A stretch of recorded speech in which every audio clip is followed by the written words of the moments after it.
Hello friends, welcome to our channel Maths Wala Suraj Mato, and today we have brought another lecture of lens for you. This is lecture number 7, and today we are going to study about human eye.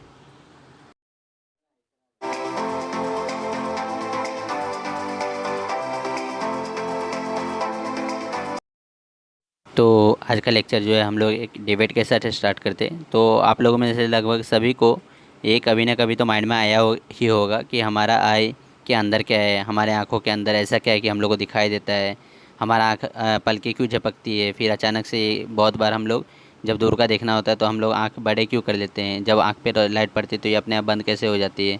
तो ये सारे questions का जो answer है ना, आज हम लोग को इस लेक्चर में मिलने वाला है। और आज हम लोग पढ़ने वाले ह्यूमन आई और उसके लेंस के जो भी फंक्शन है और उसके आई के कौन कौन से पार्ट है उस सभी के बारे में।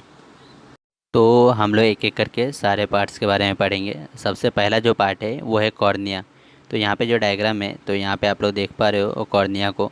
तो इसका डेफिनेशन क्या है? It is a very thin transparent cover membrane on a human I, this is called cornea. जो हमारे आँखों के ऊपर जो ट्रांसपेरेंट क्या होता है, जिससे हम लोग को आर पार पूरा दिखाई दे, और ओपेक क्या होता है जिसमें हम लोग को दूसरे तरफ का ना दिखाई दे। तो ग्लास क्या होते हैं? वो ट्रांसपेरेंट होते हैं। तो ऐसी एक ट्रांसपेरेंट कवर है हमारे आई के ऊपर, और जिसको हम लोग कॉर्निया कहते हैं। Light enters the I through it, और हमारे आंखों में जो लाइट पड़ती है वो इसी के थ्रू पड़ती है। Maximum amount of incident light is refracted inside the I at the outer surface of cornea. तो जो भी लाइट आती है तो ये क्या करता है, वहाँ पे एक मीडियम की तरह काम करता है और वहाँ से लाइट को रिफ्रैक्ट करता है। अभी रिफ्रैक्ट क्या होता है तो आप लोग रिफ्रैक्शन ऑफ लाइट में पढ़ोगे या फिर ऑलरेडी पढ़ चुके होगे। तो कॉर्निया के बाद हम लोग अभी पढ़ेंगे आइरिस के बारे में। तो आइरिस क्या है? There is a dark fleshy screen behind the cornea. तो अभी हम लोगों ने जो कॉर्निया पढ़ा ना, वहाँ पे देखिए आप एक डार्क, यहाँ पे ब्लू कलर का जो स्क्रीन है उसी को हम लोग बोलते हैं iris. The colour of iris is different for different people, और ये सभी लोगों को लिए अलग अलग होता है। तो आप लोगों ने देखा रहेगा किसी की आँखें काली होती है, किसी का ब्राउन होता है, किसी का नीला होता है, किसी का ग्रे कलर का भी होता है। तो ये सारे लोगों के लिए डिफरेंट डिफरेंट होता है। तो आइरिस के बाद जो नेक्स्ट है वो है प्यूपिल। तो ये बहुत ही इंपॉर्टेंट है हमारे आँखों के लिए। क्यों? अभी हम लोग देखेंगे।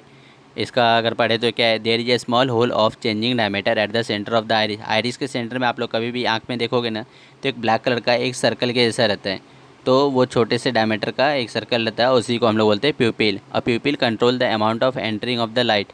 अभी मैंने क्यों बोला था कि ये इंपॉर्टेंट है? क्योंकि ये कंट्रोल करता है कि हमारे आँखों में कितनी लाइट एंट्री करेगी, कितनी अमाउंट ऑफ लाइट एंट्री करेगी और कितने को वो अपोज कर देगा। और ये कैसे करता है? तो if the light falling on the eye is too bright, अगर हमारे आंखों पे जो लाइट आ रही है वो बहुत ज़्यादा ही ब्राइट है, तो पीपल क्या करता है, खुद को कॉन्ट्रैक्ट कर लेता है। समझा? और जब कॉन्ट्रैक्ट मतलब थोड़ा सा बंद करने लगता है, और जैसे ही लाइट डिम होती है, मतलब जहाँ पे हम लोग को ज़्यादा देखने की ज़रूरत पड़ती है, तो वहाँ पे वो आँखों को क्या करता है, वाइड करता है। तो जब मैंने लेक्चर के स्टार्ट में बोला था ना कि हम लोग पढ़ेंगे कि आँखें क्यों बंद हो जाती है लाइट पे, या फिर कैसे वो आंखें बड़ी हो जाती है, तो वो इसी के कारण होता है। वो अमाउंट ऑफ लाइट को एडजस्ट करने की कोशिश करता है प्यूपिल।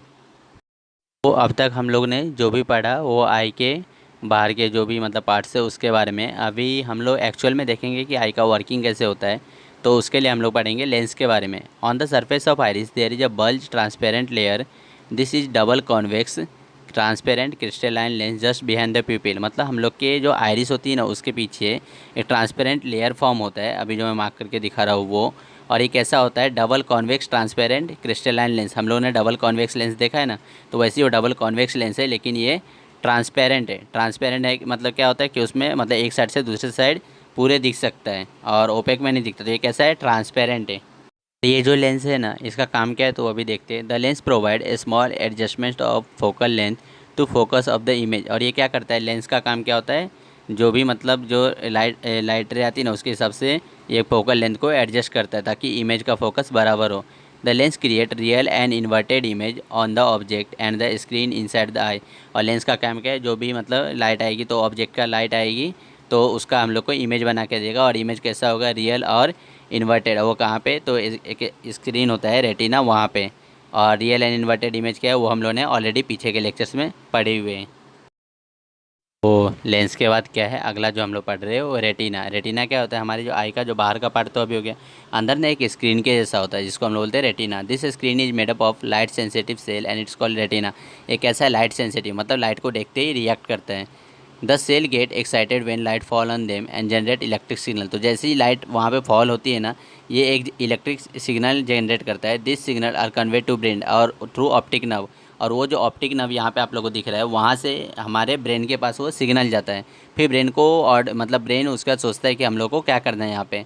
Letter brain analyze three this signal and convert them in such a way we perceive the object as they actually are. और फिर बाद में जब ब्रेन को सिग्नल मिलता है, फिर ब्रेन वहाँ से एक सिग्नल देता है जिससे हम लोग को पता चलता है ऑब्जेक्ट के बारे में, मतलब जो भी लाइट पड़ रही है वो कैसा है ऑब्जेक्ट है, मतलब कौन से कलर का है या फिर कितना बड़ा है। तो ये सारी चीज़ों का हम लोग को कब मिलता है, पहले तो ये रेटिना के पास सिग्नल जाता है, फिर रेटिना ब्रेन को देता है, फिर ब्रेन हम लोग को सिग्नल भेजता है, तो हम लोग को पता चलता है। लेकिन ये एक्चुअली में इतना फास्ट होता है ना कि हम लोग मतलब पता नहीं चलता हम लोग को कि ये इतना फास्ट हो जाता है कि इतना सब कुछ होता होगा इसके अंदर। अभी हम लोग पढ़ेंगे फंक्शन ऑफ आई के बारे में। तो सबसे पहला जो हम लोग पढ़ रहे हैं कि इसमें जब दूर से लाइट आती है तो क्या होता है। While seeing object at large infinite distance the lens of eye become flat and its focal length increases as shown in part of the figure. मतलब जब भी दूर से लाइट आती है ना, तो इसका जो लेंस है ना वो कैसा होता है, फ्लैट हो जाता है। और उसके फ्लैट होने की वजह से जो है ना, इसका फोकल लेंथ इंक्रीज हो जाता है। तो जैसे कि यहाँ पे आप लोग ये फिगर में देख भी रहे हो। तो हम लोगों ने देखा जब दूर से लाइट आती है तो क्या करता है, जो लेंस है वो फ्लैट हो जाता है। अभी हम लोग देखते हैं जब पास से लाइट आती है तो क्या करता है। While seeing near by object the lens become more rounded and its focal length decreases as shown in part B of the figure. This way we can see object clearly irrespective of distance. जब भी मतलब पास से light आती है तो क्या करता है, खुद को लेंस जो है ना राउंड शेप में कर दिया, उसके राउंड होने की वजह से जो फोकल लेंथ है वो कम हो जाता है, मतलब उसका डिस्टेंस, फोकल लेंथ का जो डिस्टेंस है वो कम हो डिक्रीज हो जाता है। और जिसके वजह से हम लोग को जो मतलब पास की जो ऑब्जेक्ट है ना वो ज़्यादा की जल्दी दिखती है एज कम्पेयर टू दूर की ऑब्जेक्ट। तो इस तरीके से आई फंक्शन करती है। सो आई होप आज का जो टॉपिक था वो आज आपको समझा, हमारे आई के बारे में, उसके फंक्शंस के बारे में। और नेक्स्ट लेक्चर में हम लोग पढ़ेंगे उसमें क्या क्या डिफेक्ट आ जाते हैं, तो उसके वजह से जो हम लोग को लेंस लगता है वो क्यों लगता है। तो thank for watching the lecture. अगर आपको लेक्चर अच्छी लगी और समझ में आया तो प्लीज़ लाइक करें, सब्सक्राइब करें, अपने फ्रेंड को साथ शेयर करें। थैंक